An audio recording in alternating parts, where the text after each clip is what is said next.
అత్యంత వెనుకబడినటువంటి రజక జాతికి సంబంధించినటువంటి ప్రతినిధులు ఈరోజు ఆంధ్రప్రదేశ్ రజక కార్పొరేషన్ చైర్మన్ అయినటువంటి అక్క సావిత్రమ్మ గారి ఆధ్వర్యంలో నన్ను కలిశారు.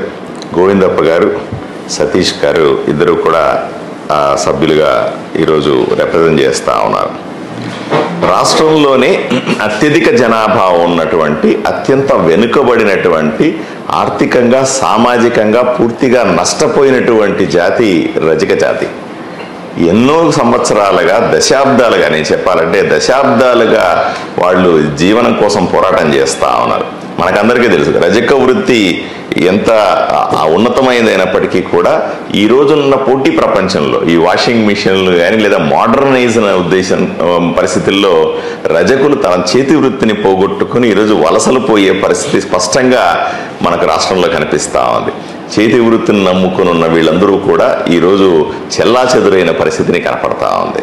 అదే సందర్భంలో దశాబ్దాలుగా పోరాటం, మమ్మల్ని దళితులుగా గుర్తించండి, మా ఆర్థిక పరిస్థితిని చూసి మా సామాజికంగా మేమున్న పరిస్థితులను దృష్టిలో పెట్టుకొని మమ్మల్ని ఎస్సీలుగా గుర్తించండి అనే డిమాండ్తో పోరాటం చేస్తున్నప్పటికీ కూడా వీళ్ళకి కలిసి రాక ఎవరు పోట్లాడే వాళ్ళు లేక ఇబ్బంది పడుతున్నటువంటి జాతి రజక జాతి.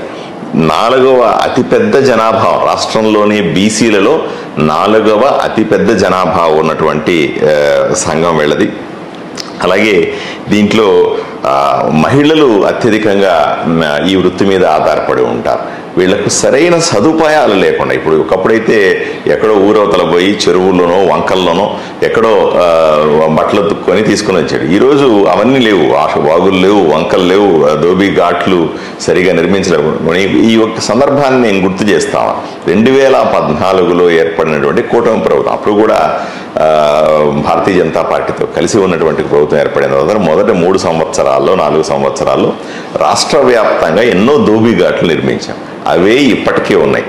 తర్వాత వచ్చినటువంటి జగన్మోహన్ రెడ్డి ప్రభుత్వంలో ఒక్కటంటే ₹1 ఖర్చు పెట్టలేదు రజకుల కోసం.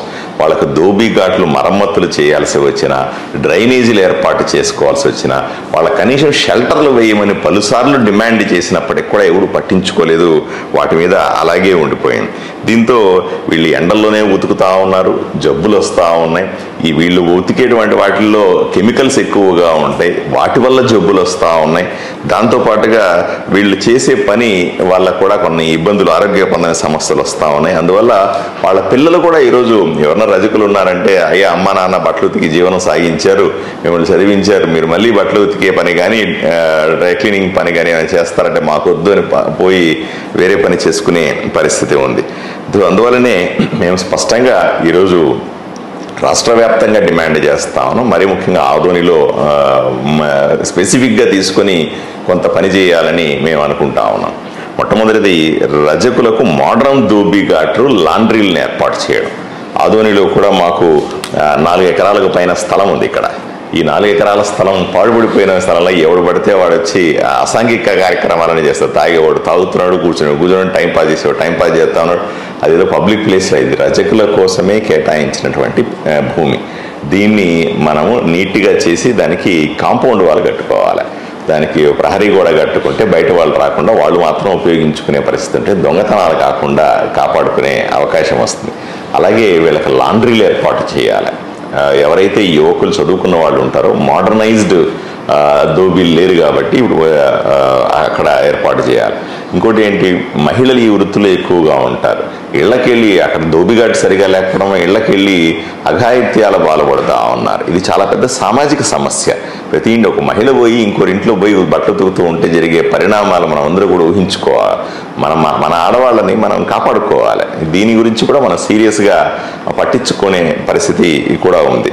అలాగే ఈ ప్రహరీ గోడతో పాటుగా అక్కడ మినిమం ఏర్పాట్లు చేయాలి. అంటే బయట షెల్టర్ వేయడం కానీ, ఇలాంటి దోబీ ఘాట్లని కొంత రిపేర్లు చేయడం కానీ, డ్రైనేజీ ఏర్పాటు చేయడం, వీటన్నిటినీ కూడా చేసే పని మొదలు పెడతాం. రాష్ట్ర వ్యాప్తంగా రజకుల కోసం ప్రత్యేకంగా నిధిని ఏర్పాటు చేసి అన్ని ఊర్లలో కూడా వాళ్ళకు మౌలిక సదుపాయాలు ఇచ్చి వాళ్లకు వెన్నుదన్నుగా ఉన్నామనే భావనను కల్పించడానికి కూటమి ప్రభుత్వం నుంచి ప్రయత్నం జరగాలని నేను మనస్ఫూర్తిగా కోరుకుంటున్నాను.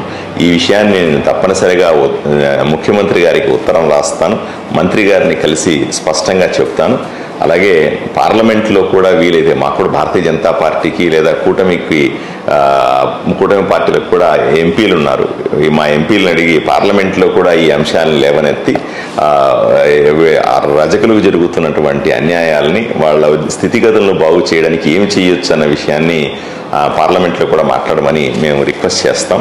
అదే సందర్భంలో ఆదోనిలో కూడా నేను ఎమ్మెల్యే ఉన్నాను కాబట్టి మున్సిపాలిటీ నుంచి కానీ రాష్ట్ర ప్రభుత్వం నుంచి కానీ ప్రత్యేకమైనటువంటి నిధులు తీసుకొని వచ్చి ఇక్కడ ధోబీ ఘాట్ని ఒక ఆదర్శవంతమైనటువంటి ధోబీ ఘాట్గా ఎలా నిర్మించాలా అన్న విషయాన్ని పూర్తి స్థాయిలో పరిశీలిస్తాను.